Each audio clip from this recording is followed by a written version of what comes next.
बिस्मिल्लाहिर्रहमानिर्रहीम और अस्सलाम वालेकुम। 27 फरवरी और पाकिस्तान में जुमेरात की दोपहर। आज अभी तक की अहम खबरें और मेरा तज्जिया।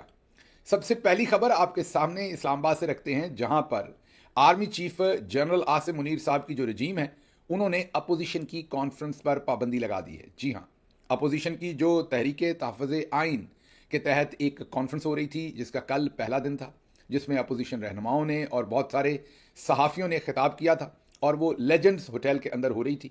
इससे पहले 3 जगहों पर वो कॉन्फ्रेंस करवाने की कोशिश की थी। इसमें आपको पता है कि शाहिद खाकान अब्बासी भी हैं, इसमें और भी बहुत सारे अकाबरीन हैं, पाकिस्तान तहरीक इंसाफ के लोग भी हैं, सेक्रेटरी जनरल भी हैं, सलमान अकरम राजा, उसके साथ साथ उमर अयूब साहब भी, और भी बहुत सारे अकाबरीन इसके अंदर वहाँ पहुँचे हुए हैं। महमूद अचकजई भी हैं। और इस कॉन्फ्रेंस को करवाने के लिए शाहिद खाकान अब्बासी जो है, उन्होंने काफ़ी दिनों से कोशिश की। पहले 2-3 जगहों पर जहाँ उन्होंने बुकिंग की, वो बुकिंग उनकी कैंसिल कर दी गई, और लास्ट मिनट उनको उन होटल्स ने, उन जगहों ने बताया कि हमें इंतज़ामिया की तरफ से और ख़ुसूसी तौर पर इंटेलिजेंस एजेंसीज़ की तरफ से हम पर प्रेशर है, धमकियां हैं कि हम अगर ये करवाएंगे तो हमारा होटल सील कर दिया जाएगा। 2 जगहों पर तो शायद खाकान अब्बासी वहाँ मौजूद थे, जब वहाँ पर असिस्टेंट कमिश्नर और इंतज़ामिया आ गई और उन्होंने कहा कि आप यहाँ तहरीक तहफ़्फ़ुज़ आइन के तहत ये जो अपोजिशन की एक कॉन्फ्रेंस हो रही है, इसको आप नहीं करवा सकते। अब यहाँ पर ये जहन में रखें, ये कोई जलसा नहीं हो रहा, ये कोई लॉन्ग मार्च नहीं हो रहा, ये कोई बाजार के अंदर, गली के अंदर, चौक के अंदर, चौराहे के अंदर कोई चीज़ नहीं हो रही। ये एक बंद कमरे में, होटल के कॉन्फ्रेंस रूम में 40, 50, 60, 70, मैक्सिमम 100 लोगों का इज्तिमा हो रहा है, जिसके अंदर तकारीर होंगी, सहाफ़ी आएंगे, वो तकारीर करेंगे और इंटरेक्शन होगा। एक तरफ आपने देखा कि हाल ही में जनरल आसिम मुनीर जो हैं, वो पाकिस्तान मिलिट्री के चीफ और तमगा इम्तियाज़ मिलिट्री, हाल ही में मेला मवेशिया में मेहमान खसूसी बनकर तशरीफ़ लेकर गए थे। वहाँ पर उनकी सिक्योरिटी के लैब्स भी थे, वो सब कुछ आपने देख रखा है। लास्ट मिनट उन्होंने ये फैसला किया था वहाँ जाने का। एक तरफ तो वो तकारीब हो रही हैं, मतलब कि नून लीग को, मरियम नवाज़ शरीफ साहबा को उठाने के लिए एड़ी चोटी का जोर लगाया जा रहा है, भले उससे इदारे की अपनी भी भले ब्रांडिंग चले, जो रही सही है वो ख़राब हो रही है, लेकिन इदारे की तो ज़रूर हो रही है। और दूसरी तरफ जो पाकिस्तान की अपोजिशन है, जो असल में तो हुकूमत होनी चाहिए थी, क्योंकि 90% अवाम ने इमरान खान को वोट किया हुआ है, तहरीक इंसाफ को वोट किया हुआ है, तो जो पाकिस्तान की इस वक्त हुकूमत थी, लेकिन उससे इलेक्शन छीन के अपोजिशन बना दिया गया था, उन्होंने जो कॉन्फ्रेंस करनी थी, तीसरा दिन है कि उस पर आज पाबंदी लगा दी गई। होटल के सामने ऐसा माहौल बनाया गया कि मकबूजा कश्मीर, अब तो खैर हमने मकबूजा कहना बंद कर दिया है। ISPR ने जो हाल ही में नगमा या गाना जारी किया, दुश्मना सुन, उस गाने के अंदर ISPR ने वाजे तौर पर पूंछ जो मकबूजा कश्मीर के अंदर है, हम उसे इंडियन ऑक्युपाइड कश्मीर कहते आए हैं सारी ज़िंदगी से, लेकिन अब पाकिस्तान की मिलिट्री ने, ISPR ने उसे इंडियन एडमिनिस्ट्रेटेड कश्मीर जो है वो रख दिया है, उसका नाम, या उसको पुकारना शुरू कर दिया है कि इंडिया के ज़ेर इंतज़ाम जो कश्मीर का इलाका है, वो उसको उन्होंने कहना शुरू कर दिया है। इससे पहले भी मैंने आपको बताया कि अक़वाम मुत्तहिदा में भी हमने अपना डिपार्चर ले लिया है कश्मीर की पॉलिसी पर, और अब जो उस नगमे के अंदर लिखा हुआ है वो तो हमारा वाज़े डिपार्चर है, और दूसरे लफ्ज़ों में वाज़े तौर पर हिंदुस्तान का जो क्लेम था कि वो वाला हिस्सा जो कश्मीर का है वो इंडिया के ज़ेर इंतज़ाम कश्मीर है, ना कि वो डिस्प्यूटेड है या मकबूजा है, ये उनका क्लेम था। और अब हम वही क्लेम अपने ऑफिशियल चैनल से, अपने ऑफिशियल तराने, नगमे, गाना, जो भी आपने उसे कहना, उसके अंदर जारी कर रहे हैं। बहरहाल उसके बारे में भी आपके सामने खबर रखेंगे, लेकिन पहले जो आपको कॉन्फ्रेंस के बारे में बता रहे हैं, आज जब कॉन्फ्रेंस के शुरा, ये तो आपको बता दिया कि कल ही होटल को बता दिया गया था कि आप ये नहीं कर सकते। होटल की जो इंतज़ामिया थी, उन्होंने बुलाकर कहा कि तकरीबन 150 के करीब हमारे मुलाजमीन हैं, सबका चूल्हा बुझ जाएगा, होटल को सील कर दिया जाएगा, तो हमें इसे कैंसिल करना पड़ेगा। ये होटल की इंतज़ामिया ने, और ये तीसरा होटल था, इससे पहले मैंने आपको बताया कि 2 जगहों पर पाबंदी लगाई जा चुकी थी, ये तीसरा होटल था जिन्होंने कहा कि एक दिन तो हमने आपकी कॉन्फ्रेंस होस्ट करवा ली है, 2 दिन की कॉन्फ्रेंस थी, एक दिन हो गई है, एक दिन आज होनी थी, तो दूसरा दिन हम नहीं करवा सकते, हमारा होटल सील कर दिया जाएगा। बहरहाल उनके साथ बातचीत की अपोजिशन ने कि हम कुछ करते हैं, देखते हैं, महमूद खान अचकजई और दूसरे लोगों ने, लेकिन हुआ वही। आज जब अपोजिशन वहाँ पहुँची तो बाहर इस तरीके से पुलिस लगी हुई थी कि जैसे ये मकबूजा कश्मीर का, जिसे हम पहले मकबूजा कहा करते थे, अब हम उसे इंडियन एडमिनिस्ट्रेटेड कश्मीर कह रहे हैं।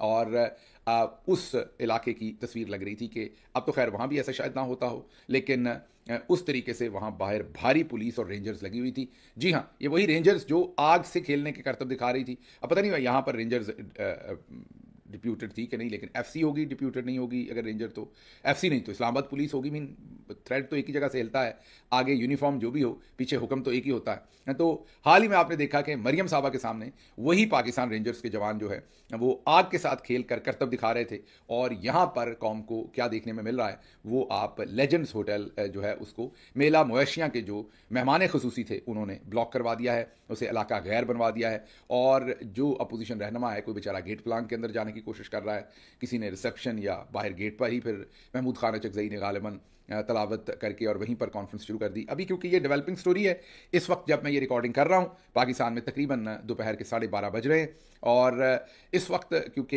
ये एक डेवलपिंग स्टोरी है और जैसे जैसे इसकी इतलात सामने आएंगी, इसमें क्या तकारीर हुई, इसमें क्या चीज़ें हुई, उस शाम के व्लॉग में आपके सामने रखेंगे, या यहाँ पर कोई गिरफ्तारियाँ हुई या जो भी डेवलपमेंट हुई वो आपके सामने रखेंगे। लेकिन डर का आलम यह है कि एक जो छोटी सी कॉन्फ्रेंस है वो इस्लामाबाद में नहीं होने दी जा रही। अगली खबर की तरफ चलते हैं। वो खबर ISPR साहब से रिलेटेड है, DG ISPR साहब से और उनके महकमे ISPR, दूसरे लफ्ज़ों में पाकिस्तानी फ़ौज का जो महकमा है इत्तलात का, उसके बारे में। और उन्होंने, आपको हमने बताया था कि एक नगमा, एक गाना, एक तराना जारी किया, दुश्मना सुन, जिसमें हमने आपको बताया था कि जो डिजिटल टेररिज्म को दोबारा से, डिजिटल दहशतगर्दों के बारे में दोबारा से बात की गई। पहले यूट्यूब, फेसबुक, इंस्टाग्राम, एक्स, इनको दिखाया गया और उसके बाद बताया गया कि तुम पर ज़मीन तंग कर देंगे, और फिर मिसाइल मार कर एक घर को तबाह होते हुए दिखाया गया। तो पाकिस्तान के नौजवानों को या आम शहरियों को जो डिजिटल मीडिया के ऊपर तनकीद करते हैं, उन्हें डिजिटल दहशतगर्द कहा गया और उन्हें सख्त पैगाम दिया गया। उसके साथ साथ इस गाने के अंदर ये भी मैंने आपको बता दिया कि कश्मीर को अब मकबूजा लिखने की बजाय इंडिया के ज़ेर इंतज़ाम कश्मीर लिखा गया, वो भी डिपार्चर हुआ। लेकिन ये तो उस तरफ से किया गया ISPR साहब की तरफ से, लेकिन अब जवाब आगे से अवाम ने दिया। जब ये तराना, नगमा, गाना रिलीज़ किया गया, रिलीज़ ये किया गया ऑफिशियल चैनल से, ये किसी अनऑफिशियल चैनल से रिलीज़ नहीं हुआ। ये यूट्यूब पर जो ISPR का ऑफिशियल चैनल है उस पर ये रिलीज़ किया गया। और यहाँ पर जब तराने रिलीज़ होते थे तो 24 घंटों के अंदर रिकॉर्ड बनते थे, मिलियंस ऑफ पाकिस्तानी इनको देखते थे और हर तरफ यही धुन बज रही होती थी। लेकिन अभी क्या हुआ कि जैसे ही तराना या गाना या नगमा ये रिलीज़ हुआ तो देखते ही देखते 75% लोगों ने, जी हाँ आप दुरुस्त सुन रहे हैं, 75% लोगों ने थम्स डाउन कर दिया। थम्स डाउन का मतलब ये है कि उन्होंने इसके ऊपर नेगेटिव फीडबैक दी। जब इतनी नेगेटिव फीडबैक किसी वीडियो पर आ जाए तो उसकी रीच मुतासर हो जाती है। यूट्यूब का जो एल्गोरिदम है या जो सिस्टम है, आम लफ्ज़ों में पीछे, जैसे आप अपना यूट्यूब खोलते हैं तो बहुत सारी वीडियोस आपके सामने आती हैं कि आप ये भी देख लीजिए, ये भी देख लीजिए। तो वो वीडियोस इसलिए आपके सामने आती हैं कि यूट्यूब के सिस्टम को, एल्गोरिदम को लगता है कि आप इस वीडियो में इंटरेस्टेड होंगे, इसलिए वो आपके सामने उन वीडियोज़ को लाते हैं। जब यूट्यूब के एल्गोरिदम को ये नज़र आए कि बड़ी तादाद में लोग किसी वीडियो को नापसंद कर रहे हैं तो एल्गोरिदम में से निकाल देते हैं, उसकी रीच कम हो जाती है, वो ज़्यादा लोगों के सामने वीडियो आती नहीं फिर, क्योंकि यूट्यूब को पता चल जाता है कि लोग इसे नापसंद कर रहे हैं। 75% लोगों ने जब उसको नापसंद किया और उसके ऊपर इतने नेगेटिव कमेंट आए, इतने नेगेटिव कमेंट आए, कुछ तो हम स्क्रीन पर आपके सामने रख सकते हैं, कुछ रख भी नहीं सकते। जिस तरह के अल्फाज हैं, जिस तरह, और ये कोई पाकिस्तान तहरीक इंसाफ पर डाल दिए जाते हैं, बाद में PTI पर डाल दिए जाते हैं, ये आम आवाम है जो यूट्यूब के ऊपर है। अभी फॉर एग्जाम्पल ये व्लॉग है, इसके नीचे भी कई दफ़ा लोग, हमें भी बुरा भला इक्का दुक्का कोई कमेंट आ जाता है, हमें भी लोग बुरा भला कहते हैं। ट्विटर के ऊपर इक्का दुक्का से ज़्यादा होते हैं, क्योंकि वहाँ पर ज़ाहिर है नून के भी लोग हैं, काफ़ी सारे लोग बुरा भला कहते हैं, लेकिन मेजॉरिटी ज़ाहिर है सताइश करती है। लेकिन यहाँ भी इक्का दुक्का नेगेटिव कमेंट आते हैं, लेकिन ISPR की वीडियो के नीचे कोई इक्का दुक्का ही अच्छा कमेंट होगा उनकी अपनी टीम की तरफ से, बाकी तमाम के तमाम नेगेटिव कमेंट थे। और फिर परेशानी बढ़ी, फिर एक आला सतही डिस्कशन हुई। आला सतही का मतलब ये नहीं कि कोई पूरी फौज के लेवल पर, ISPR के अंदर एक आला सतही डिस्कशन हुई और ये फैसला किया गया कि उस वीडियो को डिलीट कर दिया जाए और दोबारा से अपलोड किया जाए। जी हाँ, आप दुरुस्त सुन रहे हैं, ये भी शायद पहली दफ़ा किया गया होगा, और या पहली दफ़ा कम अज़ कम इस मजबूरी के तहत किया गया होगा। फिर उस वीडियो को डिलीट किया गया, और डिलीट करने के बाद, क्योंकि अगर वो वीडियो रहती तो उसके वो सारे नेगेटिव कमेंट्स, उसकी जो नेगेटिव थम्स डाउन था, वो सब कुछ 75% आवाम की जो रिजेक्शन थी उस तराने के लिए या नगमे के लिए, वो 75 से बढ़ के 85, 85 से बढ़ के 95 हो जानी थी जैसे जैसे वक्त गुजरना था। इसलिए उसको डिलीट करके अब नए सिरे से चढ़ाया गया। लेकिन अभी जब मैं आपसे बात कर रहा हूँ, चंद घंटे पहले उसको नए सिरे से अपलोड किया गया, लेकिन उसके बावजूद 65% रिजेक्शन या थम्स डाउन जो है वो दोबारा आवाम ने उसे मुस्तरद किया, और अब वो नंबर जो पहले 75 था, दोबारा से जो अपलोड हुई है उस पर भी 65 चल गया है। मेरा ख्याल जब तक शाम तक का व्लॉग करेंगे तो ये मामला और भी दूसरी तरफ चले जाएंगे। हाँ, हालांकि इसमें अब कुछ बॉट्स के थ्रू कुछ पैसा लगा के कुछ ना कुछ रिस्पॉन्स खरीदा भी गया होगा, लेकिन उसके बावजूद जो मामला हैं वो वाजे तौर पर आपके सामने हैं। कुछ दोस्त कहते हैं कि ये तमाम चीज़ें कंट्रोल करते हैं। मैं उनको हमेशा बार बार यही कहता हूँ कि हर चीज़ ये कंट्रोल नहीं कर सकते। अगर हम वाकई इतने योग्य होते तो फिर हम नंबर 1 तो ना होते। अगर ये सब कुछ कंट्रोल कर सकते हैं तो ये अपने बारे में 8 फरवरी को भी राय कंट्रोल कर लेते और अब जो यूट्यूब के ऊपर हो रहा है उसको भी कंट्रोल कर लेते। तो अभी आपको ये भी अंदाज़ा हो गया होगा कि क्यों ये सोशल मीडिया से इतने तंग है, क्यों इनको नफरत है सोशल मीडिया से, उसकी वजूहत यही हैं। Now let's move to the next news story, और वो है जो 26 और 27 फरवरी, आपको याद होगा जब हिंदुस्तान के जहाज़ों ने पाकिस्तान पर गोलाबारी, बमबारी, फायरिंग, जो भी आपने कहना है वो की थी, और उसके बाद वो वापस चले गए थे। चेतावनी थी, वार्निंग थी, धमकी थी मोदी की तरफ से कि हम सर्जिकल स्ट्राइक करेंगे। उसका फिर जवाब दिया था 27 को पाकिस्तान ने। आज उसकी सालगिरह है उस सारे काम की। मैं क्योंकि हुकूमत में था, मैं फेडरल में तो नहीं था, पंजाब में था, लेकिन जाहिर है हुकूमत के अंदर था। खान साहब के साथ उस पर बातचीत भी हुई कई दफ़ा हम सब की, और वैसे भी हम प्रिवी थे बहुत सारी चीज़ों के। तो उस दिन जो कुछ हुआ, और उसके अलावा मुझे मौका मिला उस टीम में से एक या दो शख्सियात के साथ इंटरेक्ट करने का, जो एयरफोर्स की टीम जो किसी ना किसी तरह से उस सारे ऑपरेशन के साथ लिंक थी, वो कैसे हुआ। मैं ज़्यादा बातें आपके सामने नहीं रखूंगा, लेकिन सिर्फ इतना ही रखूंगा कि बाजवा साहब शायद ये रिस्पांस नहीं देना चाहते थे। ये रिस्पांस जो है वो इमरान खान देना चाहते थे। आल दो बहुत सारे लोगों का कल मैंने तजिया देखा, सुना, पढ़ा। एक पाकिस्तान वाली अकाउंट है, उन्होंने तजिया किया हुआ था कि हिंदुस्तान को या फॉरेन पॉलिसी पर कभी भी कोई वज़ीर आज़म रिस्पॉन्ड नहीं करता, हमेशा आर्मी चीफ करता है। जो बात कदरे दुरुस्त है, किसी भी वज़ीर आज़म को इतना ताकतवर नहीं बनाया जाता, बल्कि खुद ही फैसले किए जाते हैं। यही फ़र्क है जो बहुत सारे लोग नहीं समझते। इमरान खान से गिला ये था कि वो बहुत सारे इंडिपेंडेंट डिसीजन लेते थे, और ये डिसीजन भी जाहिर है, मैंने आपको कहा कि इमरान खान एक आउट ऑफ सिलेबस आए हुए थे। ना मिलिट्री को यकीन आ रहा था कि ये शख्स वाकई ऐसे कंडक्ट कर रहा है अपने आप को, और ना ही कौम को कई दफ़ा यकीन आता है कि वाकई हमारा कोई लीडर इतना दलेर हो सकता है। तो इमरान खान साहब ने बहुत डिफरेंटली अपने आप को कंडक्ट किया था। पहले तो रात को ही वो मीटिंग हुई थी जब हिंदुस्तान ने ये किया था, और इमरान खान साहब ने कहा था कि जवाब हम देंगे, ज़रूर देंगे, लेकिन पहले फिगर आउट किया जाए हमारा नुकसान क्या हुआ है। और जब फिगर आउट हो गया था हमारा नुकसान क्या हुआ, तो उसके बाद फिर जवाब देने का फैसला किया गया था। हाँ, इसमें एयरफोर्स की जो टीम थी, एयरफोर्स थी, वो बिल्कुल कमिटेड थी कि हम बिल्कुल जवाब देने के लिए तैयार हैं। उनकी तरफ से कोई नरमी, उनकी तरफ से कोई कमी कोताही या किसी किस्म की, जिसे आप कहें कि इनडिसाइसिवनेस नहीं थी, और मुकम्मल डिटरमेंट थे कि हम जवाब दे सकते हैं। अगर प्राइम मिनिस्टर जो हैं जो भी फैसला करते हैं तो जवाब देंगे। बाजवा साहब जो हैं वो मुझे कुछ कहने की ज़रूरत नहीं, अयाज सादिक ने बहुत कुछ कहा था। हमने तो ना पहले कभी वो कहा, ना अब कभी कहेंगे, क्योंकि अपने पेट से कपड़ा उठाते हैं तो अपना पेट नंगा होता है। हम ना तो नारे लगाते हैं कि ये जो दहशतगर्दी है इसके पीछे वर्दी है, ये मरीम नवाज ने लगाए थे। और बाजवा के बारे में जो अयाज सादिक ने कहा था कि टांगें कांप रही थी, पसीना आया हुआ था, हमने ना कहा ना कभी कहेंगे। लेकिन ये ज़रूर बता देते हैं कि बाजवा साहब का कोई डिसाइसिव रिजॉल्व नहीं था। ये इमरान खान थे, मैं पूरी जिम्मेदारी से आपको कह रहा हूँ, जिन्होंने फैसला किया था कि हमने रिस्पॉन्ड करना है, रिटेलिएट करेंगे नहीं, रिटेलिएट हम करने जा रहे हैं।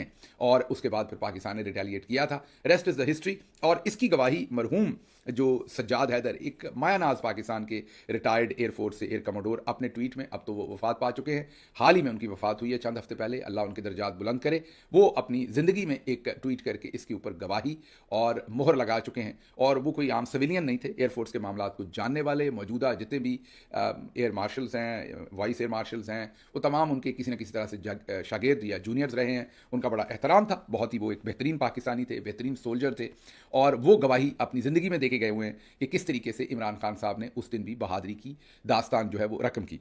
अगली खबर इस्लामाबाद हाई कोर्ट से देते हैं। वहाँ पर जस्टिस सरफराज डोगर, जिनको हाल ही में चीफ जस्टिस लगाया गया है, उन्होंने जो 26 नवंबर को हमारे वर्कर्स पकड़े हुए थे तहरीक इंसाफ के, उनकी ज़मानत में एक अजीब सा फैसला किया था कि आप बयान हल्फी जमा करवाएं, आप आइंदा ऐसा जुर्म नहीं करेंगे। दे वो जमानत रहे थे, लेकिन ऐसा बयान हल्फी ले रहे थे जिससे उन्हीं लोगों का नुकसान हो। बहरहाल वहाँ मैं सताइश करूँगा, और सिर्फ यही नहीं, हर जगह पर काम करते हैं मुर्तज़ा तूरी। मुर्तज़ा तूरी एक यंग वकील हैं, बहुत ही एनर्जेटिक हैं, बहुत डिटर्मिन्ड हैं। मैं जब अदालत के धक्के खाया करता था हर रोज़ इस्लामाबाद जाके, तो मुर्तज़ा तूरी उन चंद शख्सियात में से होते थे जो हम वक्त साथ खड़े होते थे। मुर्तज़ा तूरी एक पाकिस्तान तहरीक इंसाफ के बेहतरीन वर्कर हैं, कमिटेड वकील हैं, यंग हैं, और ऐसी लीडरशिप जो है वो डेवलप होगी वकला में, तो आने वाले वक्त में आप देखेंगे इंशाल्लाह बहुत सारी अच्छी चीज़ें होंगी। आज भी मुर्तज़ा तूरी इन वर्कर्स के साथ डिटर्मिन्ड होकर खड़े हैं। आज भी इस्लामाबाद हाई कोर्ट से जो हमें खबरें सामने आ रही हैं वो ये हैं कि मुर्तज़ा तूरी ने इन सबको रिप्रेजेंट करते हुए वहाँ पर, जाहिर है दूसरे वकला भी शामिल हैं साथ, लेकिन मुर्तज़ा तूरी हरावल दस्ते में इनके बयान हल्फी जो है वहाँ जमा करवाए हैं। लेकिन बयान हल्फी में जो इंपॉर्टेंट चीज़ लिखी है वो ये लिखी है कि ना मैंने पहले कोई जुर्म किया है, ना मैंने आइंदा करना है, और मैं बयान हल्फी देता हूं कि मैंने पहले भी कोई जुर्म नहीं किया और मैं आइंदा भी कोई जुर्म नहीं करूंगा। तो अच्छा बयान हल्फी बनाया है जस्टिस डोगर साहब ने, जो एक किस्म की एक किस्म की टैंगल करने की कोशिश की थी या इंटैंगल करने की कोशिश किया था इन्हें इस सारे मामले के अंदर, वो अब उससे जान छुड़वाई है मुर्तज़ा तूरी और उनकी टीम ने। अच्छा फ़िक्रा लिखा है, ना पहले जुर्म किया था ना आइंदा करेंगे। तो इन्होंने जो गड़ा खोदने की कोशिश की थी उससे बचत हो गई।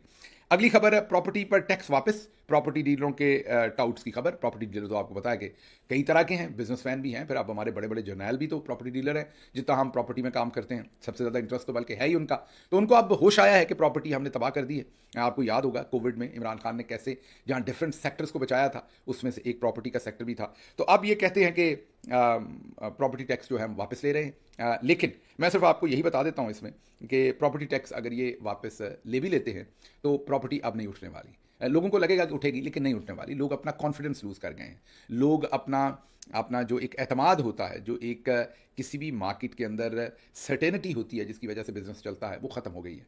तो जब सेंस ऑफ सिक्योरिटी और सर्टेनिटी ना हो तो इन्वेस्टर नहीं आता। लेकिन अब इन्होंने फैसला ये किया है कि प्रॉपर्टी टैक्स हमने ख़त्म करना है ताकि शायद प्रॉपर्टी का बिजनेस बूम करे। लगता मुझे नहीं है कि बूम करेगा। अगली खबर इसी से रिलेटेड है। क्रेसेंट कॉटन मिल्स शाहकोट बंद करने का नोटिस।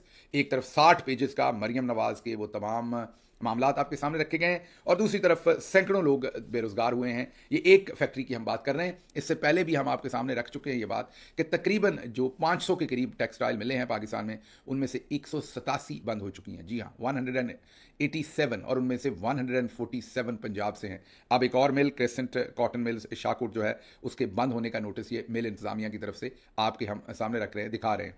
अगली खबर, एहसन बोन जुडिशल कमीशन के रुकन मुकर्रर हो गए हैं। उनके जो पिछले रुकन थे उनसे सारा गंदा काम करवाया गया है, वो भी एहसन बोन ग्रुप के ही थे। उनसे सारा, अख्तर शायद उनका नाम था, अख्तर हुसैन साहब, उनसे सारा गंदा काम करवाया गया। सब गंदे काम उन्होंने किए हैं मिलके, और जब सारे गंदे काम कर लिए तो फिर उनका ज़मीर जाग गया। वैसे अभी भी सोया रहने देना था, आप जागने की क्या जरूरत थी? आपने हर गंदा काम कर लिया, सुप्रीम कोर्ट पे भी, नीचे भी, सारे बुरे काम करने के बाद आप रिजाइन कर गए। ना करते, नानी ने खसम कीता, माड़ा कीता करके छड़ देता और माड़ा कीता। बहरहाल अब उन्होंने कहा कि नहीं, अब मैं अपने से भी आगे पहुंची हुई शख्सियत लेके आऊंगा। अब एहसन बोन साहब को जुडिशल कमीशन का रुकन मुकर्रर किया गया। उनकी जगह पर बुरे काम वो सारे कर गए हैं। जो कोई रहते हैं वो इंशाल्लाह बोन साहब करके वो कमी पूरी करेंगे। अगली खबर, ABN न्यूज़ के एंकर खालिद जमील, उनको भी फतह कर लिया गया है। उन्हें भी अपना शो छोड़ना पड़ गया है। हबीब अकरम को पहले ही, और उससे पहले आपको पता है काशिफ अब्बासी को भी हटा दिया गया था। तो एक के बाद दूसरा सहाफ़ी जो है उन्हें फारिग किया जा रहा है, उन्हें हटाया जा रहा है। खबरें और भी थी, लेकिन मुझे यहाँ से इजाज़त दीजिए। अल्लाह आपका हामी और नासिर हो। पाकिस्तान जिंदाबाद।